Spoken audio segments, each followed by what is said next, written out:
Aw, forget it. A spark is a small fiery particle thrown from a fire. It can also be produced by striking two hard surfaces together, such as stone or metal. But it can also be defined in the sudden flow of electrical current across an air gap.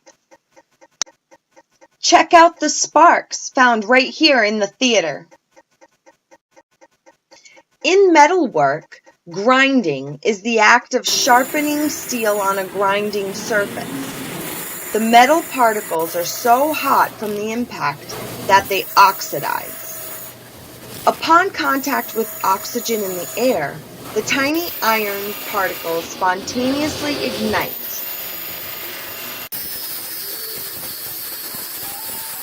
More on these incandescent particles, one should study solid-state physics. Just ask Dr. Patricia Sparks of Harvey Mudd College, whose study includes the optical properties of metals and interfaces.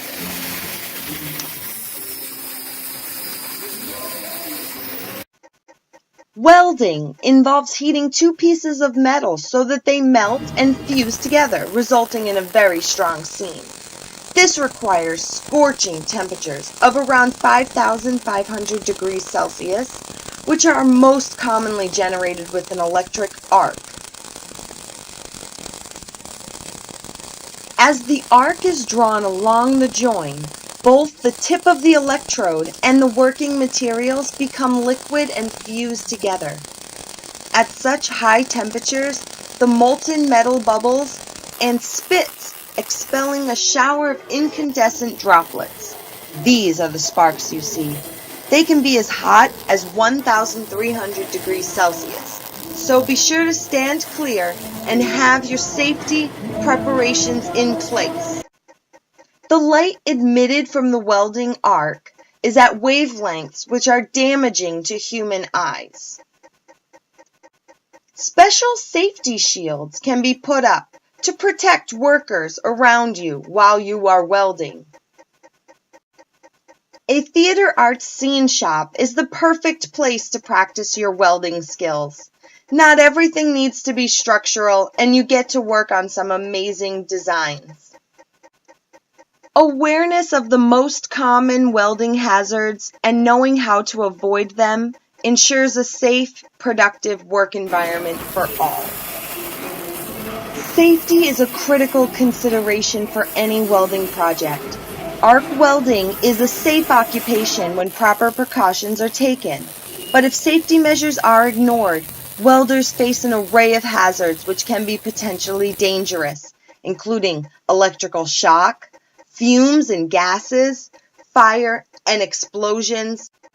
An arc is a discharge of electrical current, just like a tiny lightning bolt. In arc welding, the parts to be welded are connected to a grounded wire, and an electrode is connected to the power supply. When the electrode is put into contact with the welding materials, then moved away, the air in between the two is ionized, and electrons leap across the gap. This generates bright light and intense heat.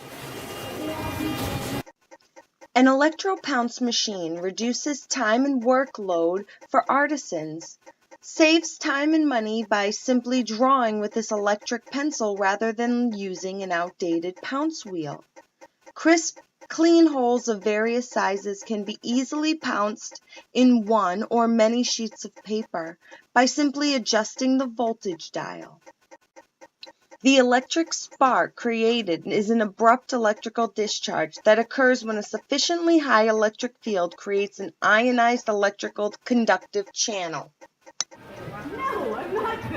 Here are two BU students learning the art of the electropounce and using it on scenery for an upcoming show. You can cover something in masking tape and that's good enough. So you always check that the button on your pants is covered.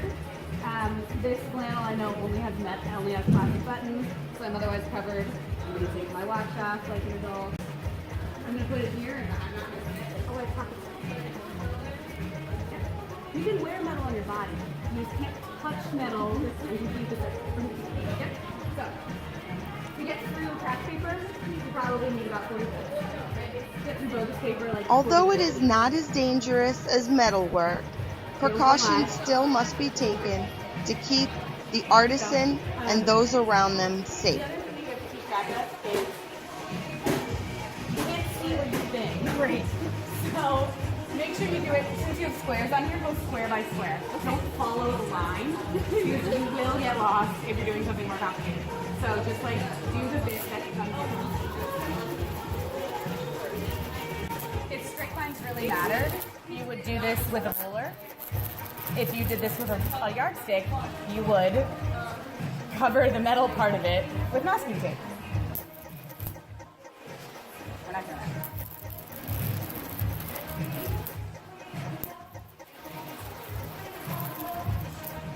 So then I've completed the square and I know I've done it and you can't get lost. And you go up to the next one.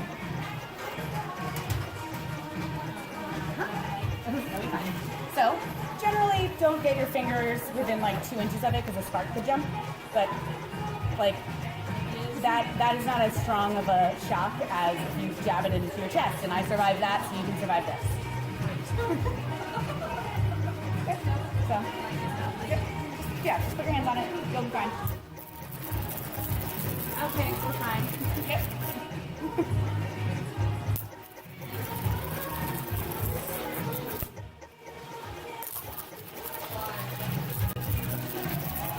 The very last thing to think about is everybody that walks by is going to come and say hi to you and lean on the table. No! And you tell them, no, the table is live, don't touch it.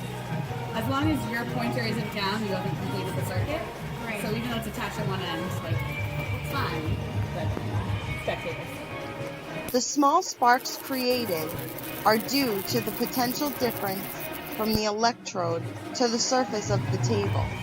When the space between the two becomes small, the pencil getting close to the table, electrons are attracted to this opposite side of this potential gap, and they jump across, emitting the small spark. Once you get over the basic safety protocols, electropouncing can be a very rewarding and relaxing project. Just watching here makes me feel calm and excited. And then knowing that you've got these little sparks happening under your hand gives you just that much amount of thrill.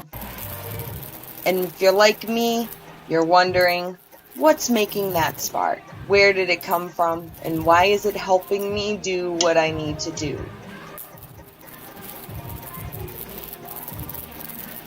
On the subatomic level, electropouncing could often be confused with atom excitation. Electron transitions, such as excitations and de-excitations, are changes in the energy level of those particles. This transition results in the release of a light particle. Electrons and protons can be excited in the nucleus, and when they come down, they release a particle called gamma radiation. This quantum particle is known as a photon. Unlike any wavelength you can identify, a gamma ray can pass through many types of materials. A photon is not a spark, but it does have very similar qualities. This has been another episode of Physics for Show. And if you enjoyed this video and want to see others like it, like Physics for Show on Facebook and find me on LinkedIn. I'm Rita Roy, and this has been another episode of Physics for Show about the wonderful phenomenon of sparks.